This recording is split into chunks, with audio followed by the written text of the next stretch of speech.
computer. Hi, Ben. Button my shirt here. Button your shirt for us. We cut that out. We'll have to cut that out. Hey, good to see you, Kristen. You look Good to see marvelous you. as always. So we're gonna talk about retinol serum. Yeah, I mean, I was gonna say, anybody that knows you knows that you're a retinol specialist. That is I your am jam. that's exactly right. I love retinol. I've loved it since my days in pharmacy school. Pharmacy school, we study retinoic acid, retinol being turned into retinoic acid. Retinoic acid is the active form of retinol. Retinol is a precursor. It has its own benefits too, but it also gets turned into the single most important active ingredient in all of skincare, and that's retinol. Vitamin C is a close second, and some people would say they're pretty much the same. Nonetheless, retinol is incredibly, incredibly valuable as an active ingredient. In fact, it's so valuable as an active ingredient that it's the only FDA approved active ingredient in skincare for anti-aging and for photo damage, as well as for acne. So I've been Yeah. obsessed with retinol since the early 1980s, retinoic acid specifically.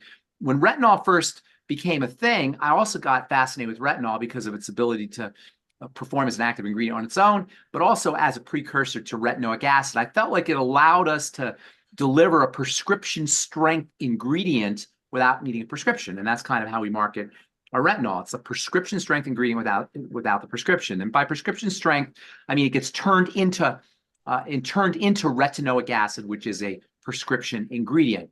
It's about 100 times weaker than retinoic acid. So for most retinol formulations that you see in the skincare marketplace, there's very trace amounts of retinol. I'll tell you why that is here in a second. But you don't really get the prescription strength. If you factor in the 100 times element, say a 0.1%, which is a typical retinol strength in most products, is going to be a tiny, tiny fraction of a percent. If you factor in that it's 100 times weaker than retinol, do the math, it's 0.0001% retinol, it's retinoic acid. It's hardly any potency. And Right. I'm all about potency. I'd That you rather I'd rather our clients use smaller amounts or take days off and get value out of the product. So we're always looking at potency. We're always looking at super high concentrations, taking out the BS and putting in the good stuff. So we have a 1% and 5% retinol, and the thinking was that at 100 times weaker than retinoic acid, the prescription strength, you're dealing with a 0.05 and a 0.01% right. retinoic acid equivalent, which, of course, as most people know, is the standard dose of a retin-A product or retinoic acid product that you get in the drugstore. So you're getting pretty much the same potency, retinoid potency, but you're getting more. Talk about that in a second. But what do retinoids do? Number one, they are activators of the fibroblast. That's the cells that make the collagen and the hyaluronic acid. That means with retinol, you're going to be turning on the fibroblasts. You're going to be making collagen. You're going to be making hyaluronic acid. You're going to be getting a beefier, more youthful dermis. It's the dermis really that the thinning of the dermis as we age, it really accounts for a lot of the misery that people have about their skin, about their appearance as they get older, the thinningness. And retinoic acid and retinol, specifically as an over-the-counter ingredient, are the most powerful dermal builders you're going to find in a topical product.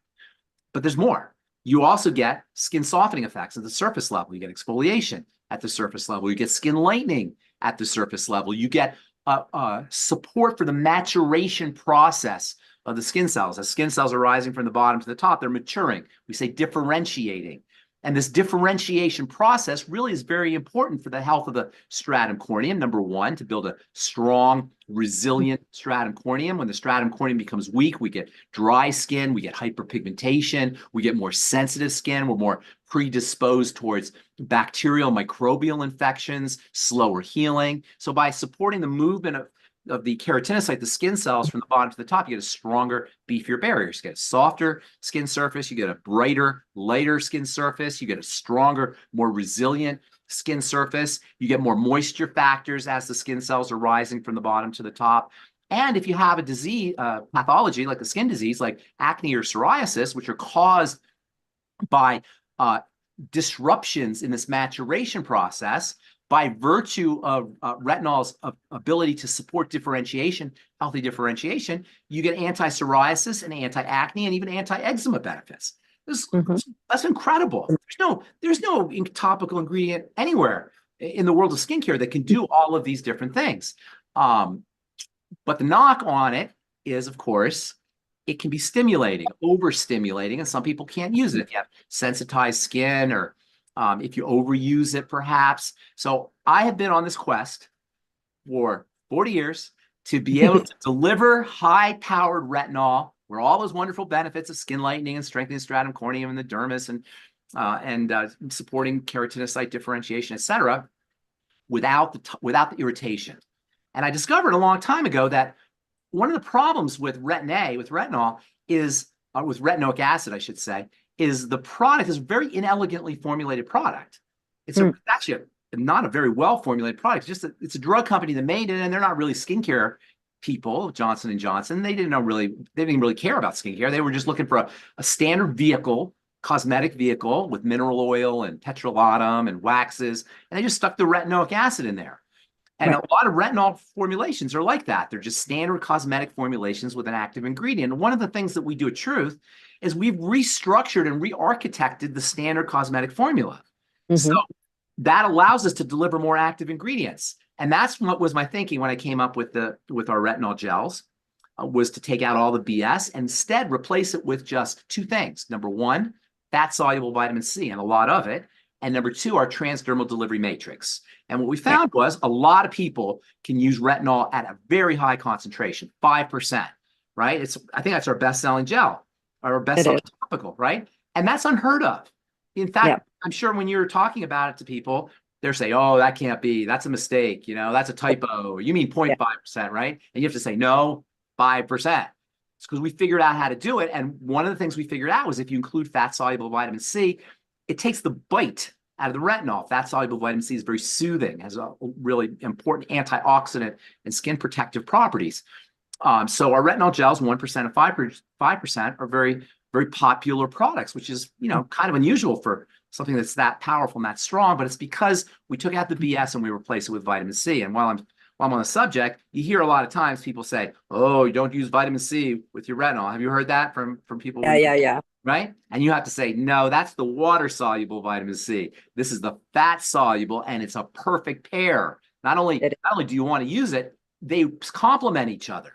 Yeah. The retinol supports the penetration of the vitamin C, so you get deeper penetration, and the vitamin C takes the bite out of the retinol, so you can use higher concentrations of retinol.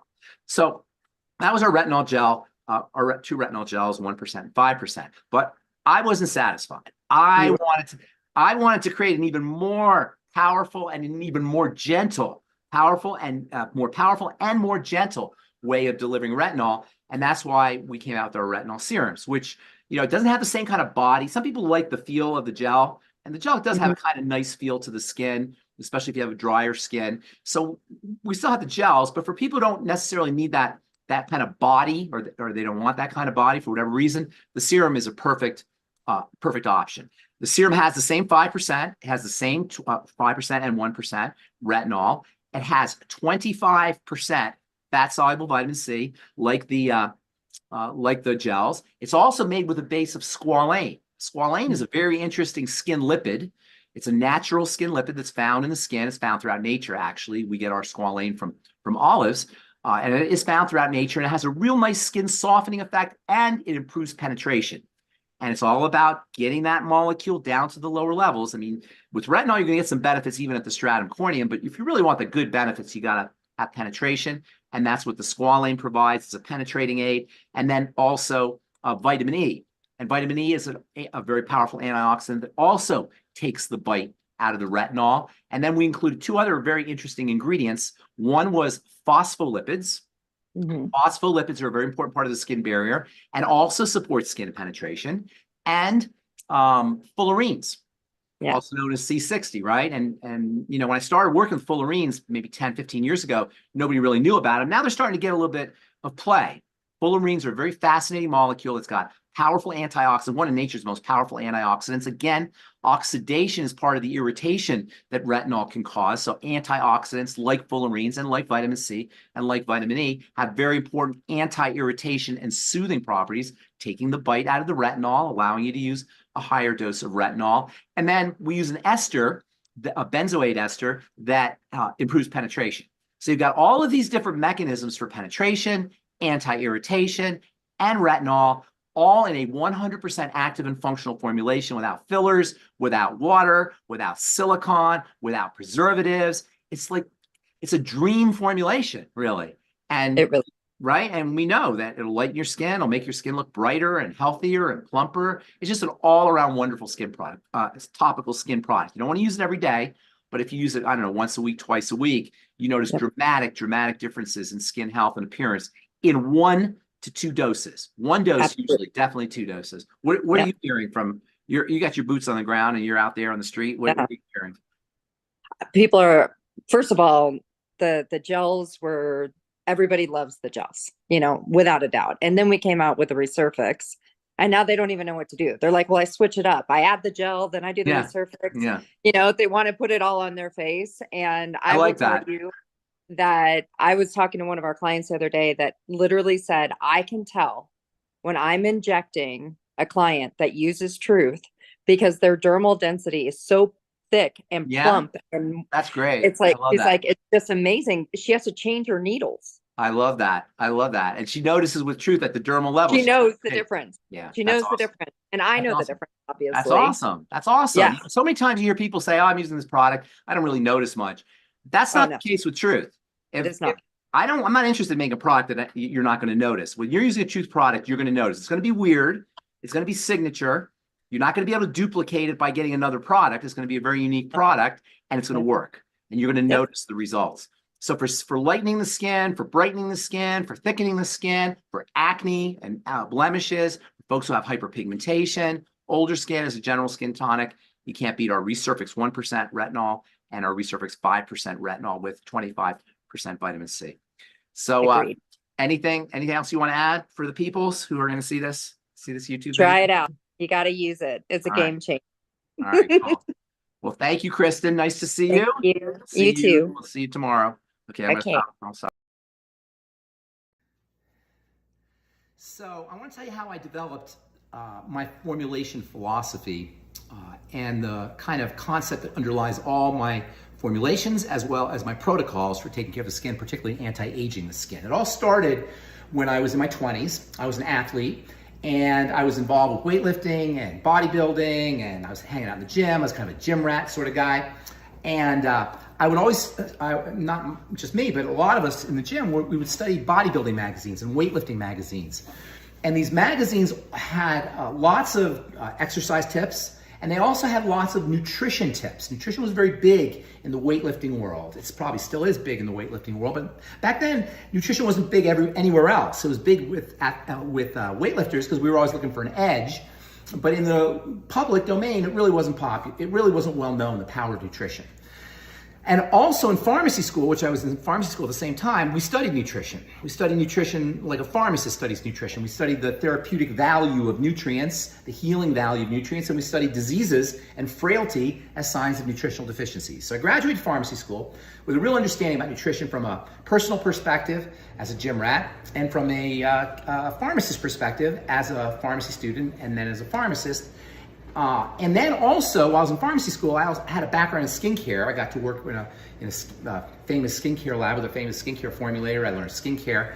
And when I graduated pharmacy school, I started a pharmacy, long story short. Had a few little twists and turns there, but I started a pharmacy that was specific for skincare. And in this pharmacy, I started to develop this concept. I had this epiphany that the same things I was doing in the gym should apply to the skin. I knew that when I put resistance on the body in exercise, in terms of lifting weights, for example, you tear up your muscles, you put stress on the muscles, resistance training, the muscles respond by growing, as long as there's rest, a recovery period, and as long as there's nutrition. Nutrition has to be present for the muscles to really grow. So what I thought of is, what if we could do the same thing for the skin? What if we applied that exercise strategy, that workout strategy that we knew worked? We've known it for millennia, that exercise makes you bigger and stronger as long as you rest and you eat right.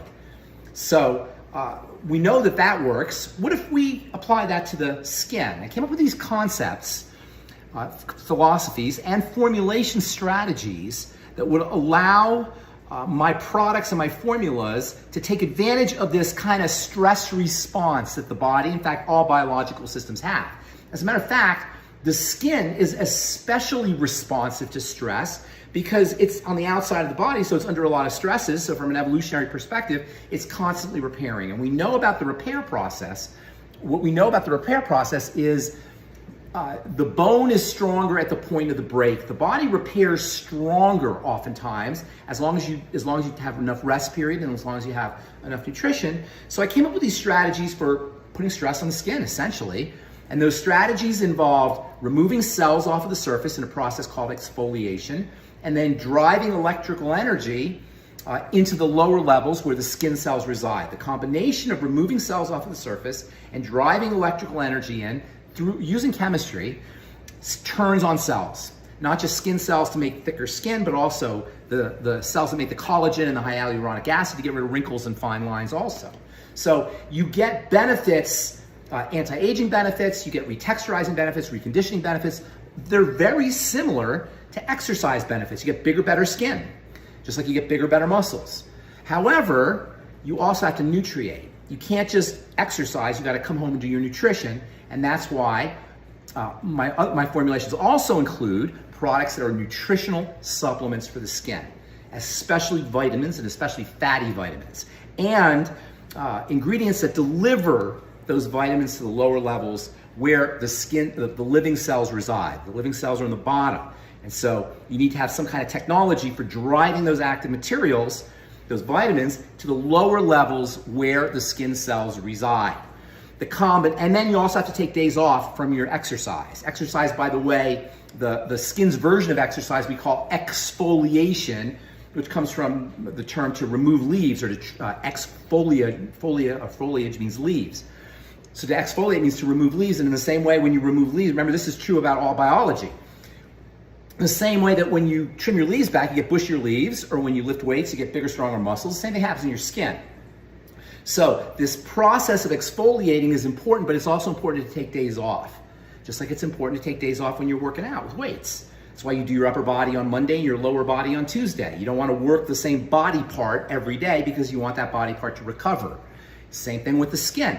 You don't exfoliate, you don't stimulate, you don't activate, you don't exercise the skin every day. You can take days off. And the amount of days off is going to be different for every person, but the concept is the same. The days off are when the tissue grows. And then you constantly feed the system.